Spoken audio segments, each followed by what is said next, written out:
guys, Connie here, 3 weeks post-op from my mommy makeover surgery. Lots of questions about the compression garments that I wear and how I'm managing with them, especially now at 3 weeks post-op. If you've watched my other videos, I went from a full length to the knee compression garment that went right up the back. At week 1, I was a size medium. Week 2, same kind of garment, went down to a size small. And then now at week 3, my surgeon's office has changed me to a different style garment. This is a bikini style garment. And I'm now wearing a size extra small in this garment. What I will tell you is that I definitely do not prefer this bikini cut garment in comparison to the knee length garment. I thought it would be more handy in terms of being more discreet, not having something down to my knees. Maybe it would have given me a bit more flexibility around the type of pants I wear. But what I have learned is that this one's a pain in the butt to go to the bathroom with, as well as some of the discomfort I'm experiencing with it. So you're gonna see that right now I'm wearing just like a thin, loose pair of pajama bottoms.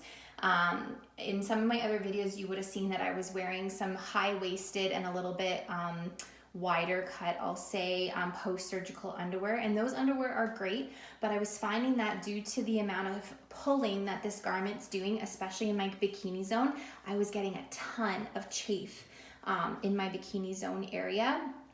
And it's making it very irritated, and so I've decided to like stop shaving that area altogether until further notice, because if I shave it and then it grows back, it just provides more opportunity for irritation. So I've sort of given up on that, sorry, for the next little while. And I've switched from wearing underwear underneath this to wearing a pair of thin shorts. And I'm gonna once again show you why, and it's to provide some extra barrier. So one thing I do with this garment before I put it on is, and I'm wearing it at the very tightest, there's 3 levels of hooks, and I'm wearing it on the very tightest last level. And one thing I do that really helps me is I start off hooking the one side before I put it on, just so that I have a starter and I'm not having to hoof this thing across my body. So the tag is at the back, so this will be my back side, and now I'm gonna squeeze myself into the front side, and bear with me, hopefully I don't fall over as I'm doing this video with you guys. So I'm just gonna get my 2 feet in, and I literally just washed this garment, so it's like super, super tight now, which is what you want. So I'm getting it up, and it's normal for it to be really tight, and for it to take some time, especially to get it over your hips and to get it over your butt. Okay, so now that I have it over my butt and on my hips, I'm gonna fix my shorts, pull them down. So once again, these shorts are creating a barrier between my bikini part of my garment and all the other areas that are really uncomfortable. So now, while I'm down here, I'm gonna grab the underside of the bikini area, and I'm gonna do that up. I could have done it beforehand, but then I'd have to do a lot of adjusting in the center portion, which is annoying, hey, how's it going? I'm just doing a video. Oh, it's okay, no worries. I'm showing them how I put on my compression garment. I put on the hooks in the middle between my legs after I pull it up, because otherwise it pulls up the shorts with it. And I was explaining how the old underwear was like chafing me, so I'm not even gonna shave there anymore because I find it makes the chafe worse. Okay, also, I'm still using lipo foam. So at this point, I wanna get the lipo foam in place because I don't wanna have to shove it in after the fact. And the lipo foam, I've been concentrating over like my belly button and my upper abdomen area, because that's where the compression garment gets it in the worst. So now I'm holding that in place while I hoof the rest of this up. Can you see how annoying this is? yeah. But pain is beauty. I also tie back my hair before I do this because I find that my hair is all in the way. All right, so I got this in place. So now I'm gonna start with the upper hooks. So I'm grabbing the very, very top hook, and I find it helpful to like expose it and keep my thumb underneath it. And then that other very top hook, and I start matching them up. Having a full length mirror at this point is super helpful. And pulling on the garment, not putting pressure on your skin, because I found that especially after liposuction, when my husband used to do this, he would like dig his fingers into me. It was so painful. So use your energy to pull the garment instead of putting pressure on your skin.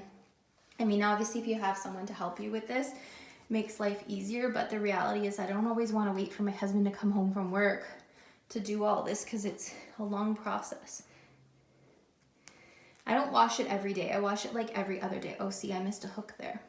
That's the other thing you should do, is make sure, like when doing buttons or hooks, that you haven't missed one, because if you do, then you've got to redo it all. Almost at it. It should be challenging because that means it's tight, which means it's doing its job. All right, you can always pull down the shorts as you go along if it starts to bunch.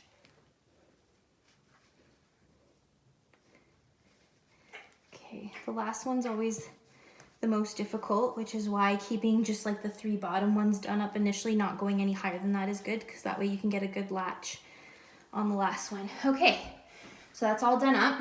So I'm gonna make sure that it's straight. So there'll be like a line at the back that you want to make sure is centered properly with your body.